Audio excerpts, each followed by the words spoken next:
everything came into the building. But so anyway, yeah. So I thought, well, he's history. Look at the way he rolled down the hill without even putting out his arm and hand and trying to stop. He's done. Well, my God, I waited around. I didn't want to rush right out there at darker now. So I waited around. I don't know. I could only wait, 4 or 5 minutes before curiosity made me go out there and went, oh no, Russell, no, not yet.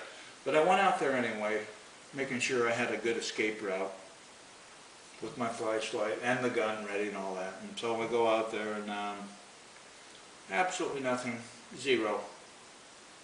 Couldn't believe it. I said, not again. So I said, God damn, I wonder what happened. One said, Russell, he went through the peppermint. He went through the peppermint. It's funny how she talks. But I said, huh?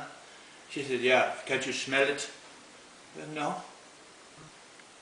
But then I did kind of vaguely smell mint. Well, there's a big crop of it in there, and it's wild, and it's kind of a... But she was right. It turned out she was right. I didn't do anything that night. I went on home finally. After I knew he was not right in the thing, right in the area, I went on home, and then I got my buddy, who is a hunter, to come with me the next day. And sure enough, right in that bed of peppermint is where he went through, and he kind of tore it up as he went through there and crushed some of that peppermint. And by God, you could really smell it. And there was blood on the peppermint. Wilma was absolutely right. So we tracked him, and we tracked him all day. And some places there were little puddles of blood. Some places you couldn't find the necks. He took off and quartered around the hill down the creek. And he never climbing, only climbing just a slight bit to avoid any little open clearings. He did not want to go through anything that was open. Some of the little drops of blood were 4 hours in between finding. Yeah, one of them I remember, I looked at my watch, it took 4 hours to find this one little drop of blood to when I found the next one. And yeah, we'll go ahead, we hadn't tracked down all day. Didn't get too terribly far, half a mile I guess, maybe at the most. But there were 3 clearings that he came to, and the first one was a big clearing, a 40, 50 acre big field, where the yellow jacket, and that's where I got stung so bad fiddling with them. Oh. And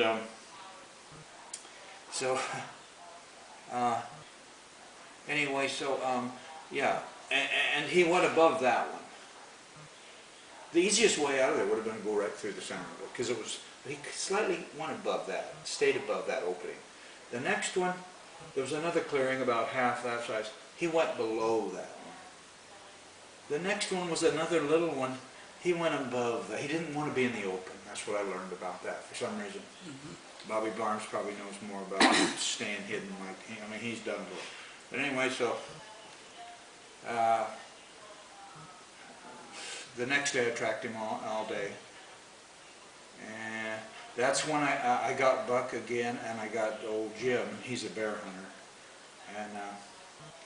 And we tracked him some more, and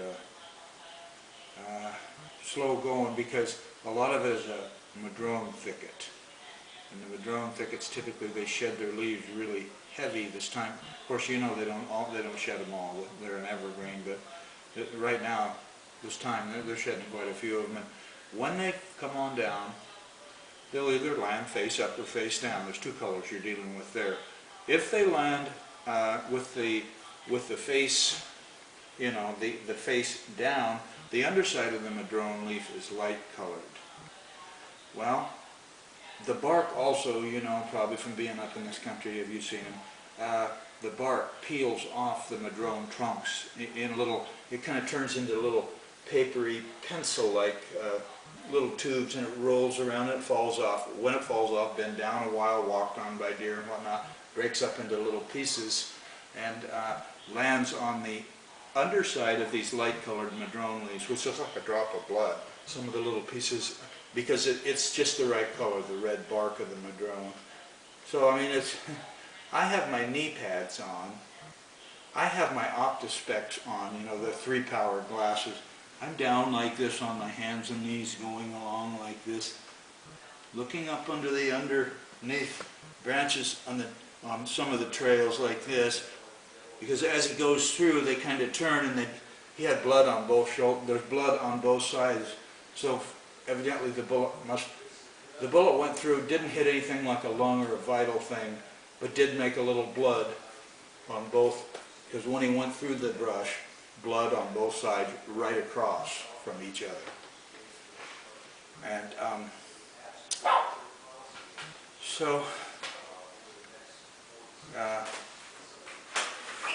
anyway, I tied little pieces of white paper everywhere I found a drop of blood, so that when I got up there I could look back and